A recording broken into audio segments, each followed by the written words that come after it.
Armoristel montre à travers l'exposition ComArt comment l'art, au sens large, trouve son inspiration dans le monde des technologies de l'information et de la communication.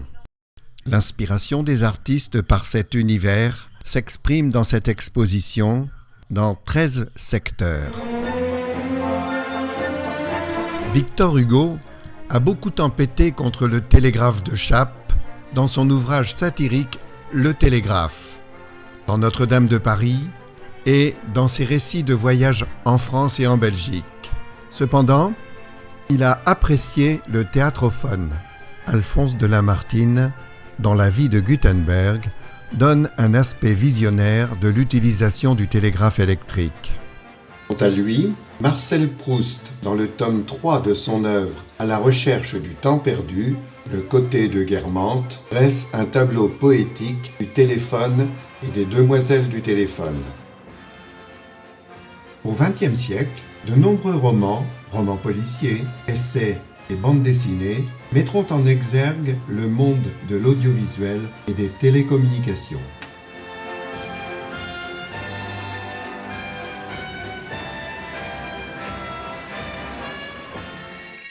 Avant même l'invention officielle du design, les premiers équipements télégraphes et téléphones développés répondaient déjà à ces critères.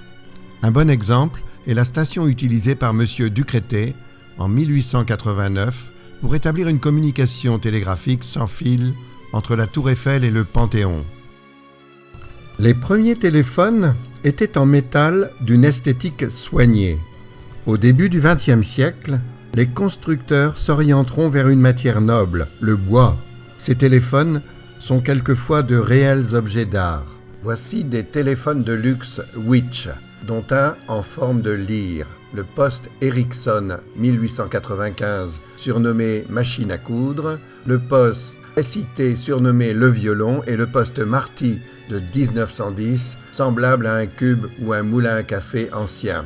L'apparition de la radio et de la télévision dans la première partie du XXe siècle donnera naissance à des récepteurs utilisant principalement le bois.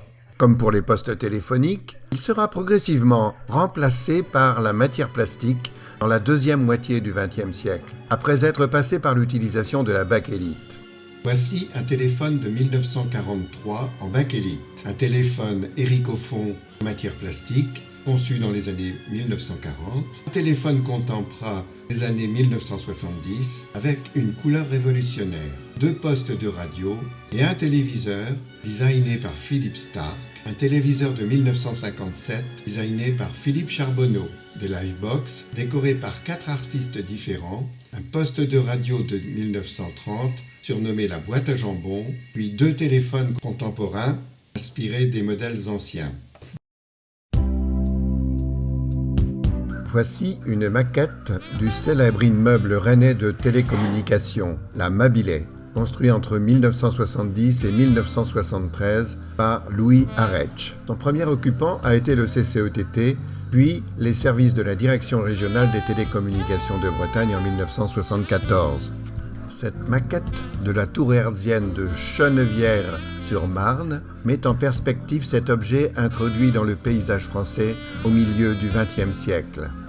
Marqueur de l'importance du monde des télécommunications en Bretagne, le radome de Pleumeur-Baudou a permis la retransmission par satellite de la première émission de télévision entre la France et les États-Unis en 1962.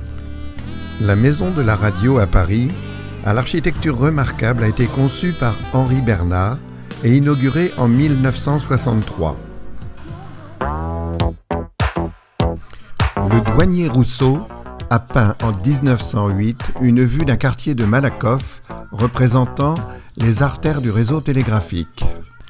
Une lithographie de 1899 montre l'entrée du lieutenant de vaisseau Camille Tissot dans l'église Saint-Martin de Brest afin d'installer un système expérimental pour établir la première liaison radio-télégraphique entre l'île d'Ouessant et le continent. Ces lithographies montrent des combinaisons d'organes téléphoniques et 2 œuvres inspirées par le Minitel à l'occasion de ses 10 ans. Voici un montage représentant Rennes, ville communicante. Les élèves du pôle art plastique de Cesson-Sévigné ont créé pour Comart une série de dessins et de peintures.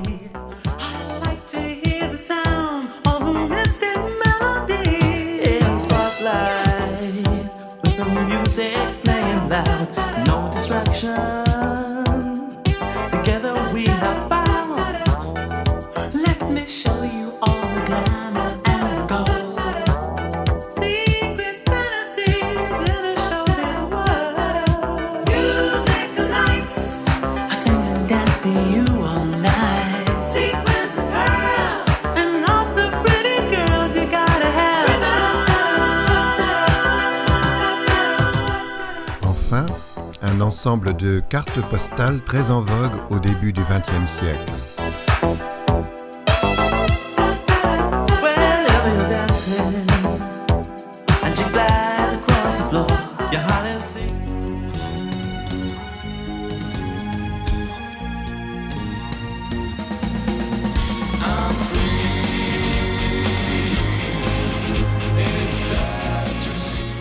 Maquette d'une ville futuriste réalisée par les élèves du pôle art plastique de Cesson-Sévigné à partir de composants électroniques.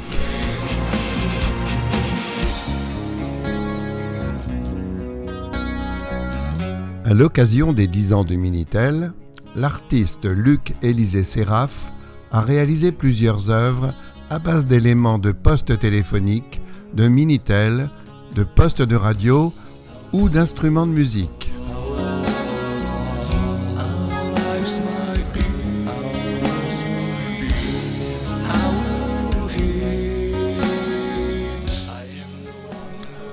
De facture classique, réalisée en bronze, une allégorie datant de la fin du XIXe siècle honore le télégraphe. Le trophée Eiffel d'or, réalisé par les ateliers de Pascal Morabito en 1990, a récompensé les travaux sur le Minitel menés par le CCETT de Rennes. La galerie monégasque Alberti présente 2 Minitel transformés par des artistes à l'occasion d'une vente aux enchères caritative. Les élèves du pôle art plastique de Cesson-Sévigné ont réalisé diverses œuvres, têtes numériques, animaux, à base de composants électroniques et d'un Minitel.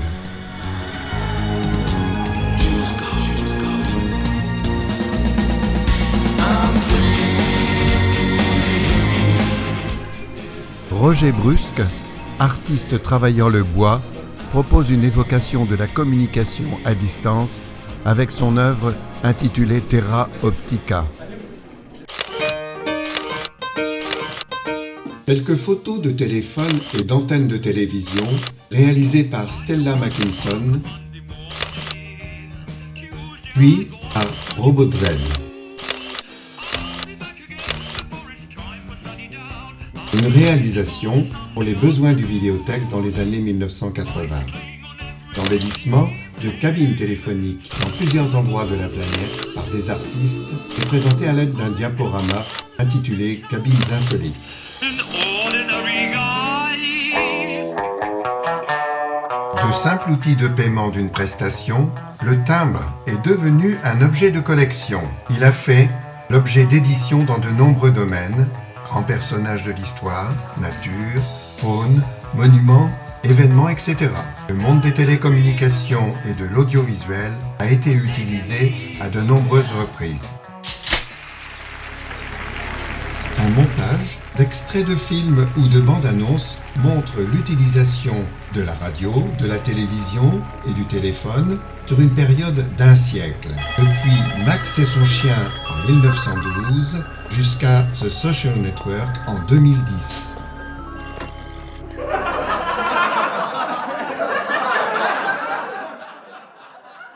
J'ai coupé le téléphone. Allô, Tata? C'est Roro! Allô? Allô, Tata?